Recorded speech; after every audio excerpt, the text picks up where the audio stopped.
This short film has been compiled by the Police Ombudsman's Office to provide support to those who offer help and advice in the community. Advice workers have told us that people sometimes turn to them in the first instance when they have a problem with the police. This film is for you if you're one of those advisors. We hope it'll provide useful information to help you to help others. We will begin by providing you with some information to help you decide which organization might be best placed to deal with certain types of issues. We will also talk a little about which matters are dealt with by either the Police Ombudsman's Office, the Policing Board, or the local police and community safety partnerships. We will also refer to some areas where there may be confusion about the role of the police. We will then focus on the system for making complaints about police officers. We will explain how people can make complaints, the sort of information which helps us deal with those issues, what happens after a complaint has been made, and the sorts of outcomes people can expect. Over the years, we have found that when people are in conflict with a public body or a public official, it can be a very emotional time for them. It can also take a lot of courage for some people to make a complaint. It is important that people get the right help as quickly as possible, that they are not pushed about from pillar to post before they get to talk to the people who can help them. So let's begin by providing you with some information which will help you direct people to where they need to go. The Police Ombudsman's Office deals with complaints about policing. It is important not to confuse us with the Northern Ireland Ombudsman. That office deals with complaints about government agencies and local councils. If a member of the public brings you a complaint which centres on the service provided by an official from a government department, a local council, a health and social care trust, or from a range of public services other than a police officer, your first port of call may be the Northern Ireland Ombudsman. However, if someone comes to you with a problem about the conduct of a police officer, then you should direct them to us at the Police Ombudsman's Office. The phrase police officer covers more people than you might think. It includes the conduct of any police officer, whatever their rank in whatever part of policing in Northern Ireland. It includes not only police officers within PSNI, but also some people who are employed by the PSNI and who are not police officers. It also includes people who are members of other police services. They are the Ministry of Defence Police in Northern Ireland, the Belfast Harbour Police, the LARNE Harbour Police, the Belfast International Airport Police, and certain police officers brought into Northern Ireland from Great Britain. We also deal with some complaints about officers from the UK Border Force and from the National Crime Agency. We don't usually deal with complaints which happened when a police officer was off duty or with an officer who has now retired. There are some exceptions to both these situations, however. For example, we could deal with a complaint where it's alleged that a police officer who is now retired broke the law while he was still in the post. All public complaints about the conduct of a police officer must, by law, be dealt with by the Police Ombudsman's Office. No matter where that official complaint is made, be it the police themselves, a solicitor, politician, or someone in the community, by law, the Police Ombudsman's Office is the only body which can deal with it. There is no matter about the conduct of an on-duty police officer serving in Northern Ireland which cannot be dealt with by the Police Ombudsman. But before we talk further about the Police Ombudsman's Office, let's pause to consider some more general policing issues. You may find yourself giving advice to someone who is unhappy about what happened in a court case. They may assume that as the prosecution case was based on evidence gathered by the police, they should take the matter to the Police Ombudsman. That is not necessarily the best thing to do. We will deal with a complaint about what happened in court if the issue is about the conduct of an individual officer. But if the issues are more about how people were treated in court or the progress of their case, they may be better advised to contact their solicitor in the first instance or the court's service. Sometimes people just disagree with the way police have dealt with something. It is important to remember that the police service is an independent body and its officers have the right to decide how best to do their job.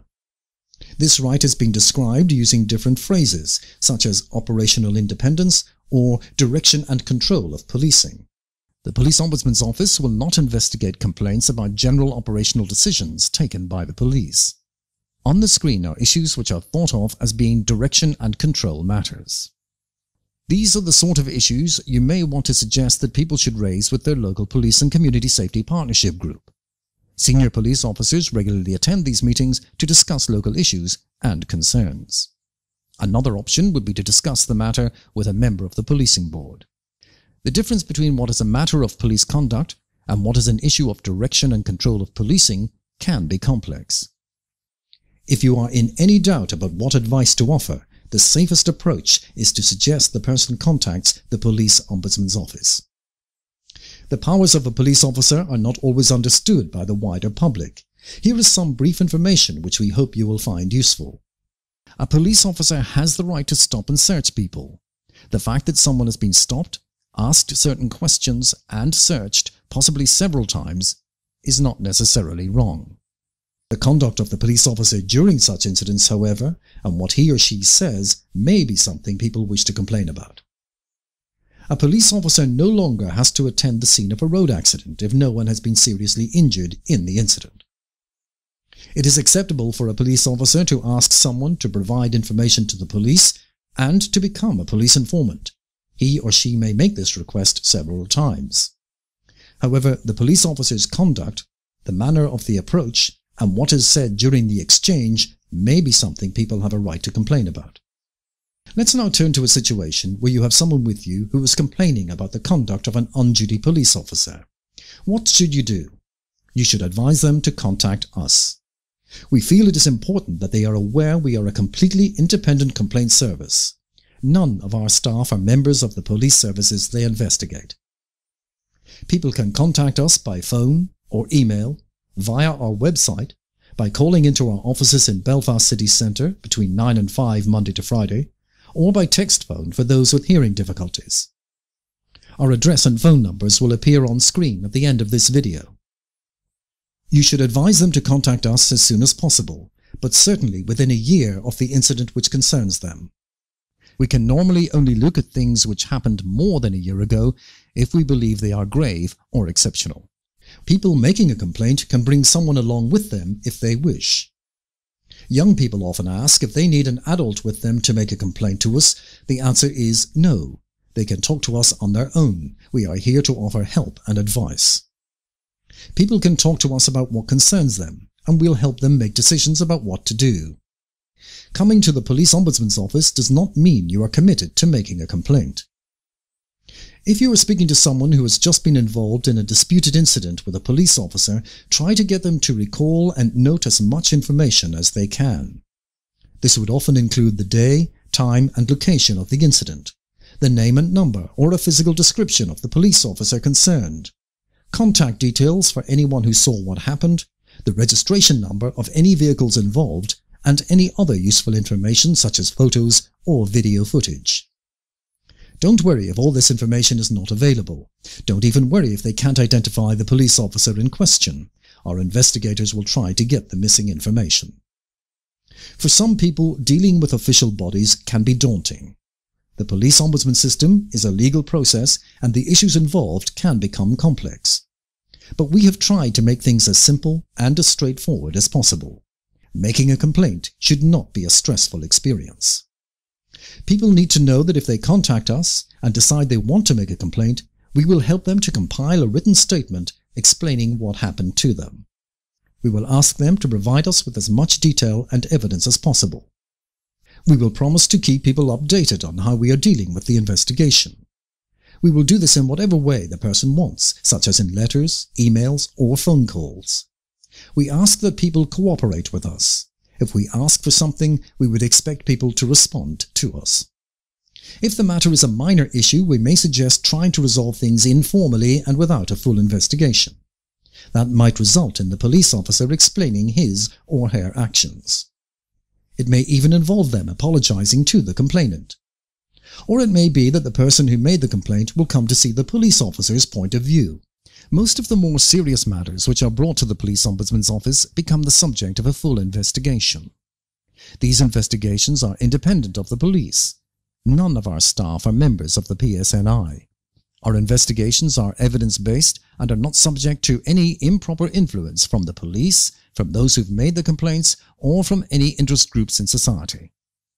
Members of the public and the police service should be advised not to be too anxious if they can't always provide cast-iron evidence to support their version of events. Nor should they fear that we'll simply take one person's account of what happened over that of another. When we look at non-criminal matters, we make decisions on the basis of what's called the balance of probabilities. In those cases, we don't need a level of evidence which will prove beyond all reasonable doubt what happened. When that's not available, we'll try to establish on the basis of the information we have what is more likely than not to have happened. When an investigation has finished, we'll tell people what our findings are and how we arrived at them. At the end of a police ombudsman investigation, people can expect a number of things to happen. It may be that we were unable to find any independent evidence to substantiate the complaint which has been made. It may be that we find evidence which supports the allegation, or we come across something else about the police officer's actions which concern us. In such cases, if the matter is very serious, we may recommend that the police officer be prosecuted. In some cases, it may be we recommend that the officer be disciplined. It may also be that we identify some aspect of police policy which could be improved. Each year, the police make a number of changes to their procedures because of problems which have come to light following complaints from members of the public. Thank you for taking the time to watch this short film. We hope it has provided some information which will help you help others in the community. The main thing we hope you remember and tell those who come to you for advice is, if anyone has been left unhappy about their contact with a police officer, there is a body they can turn to: the Police Ombudsman's Office. Here's how to contact us.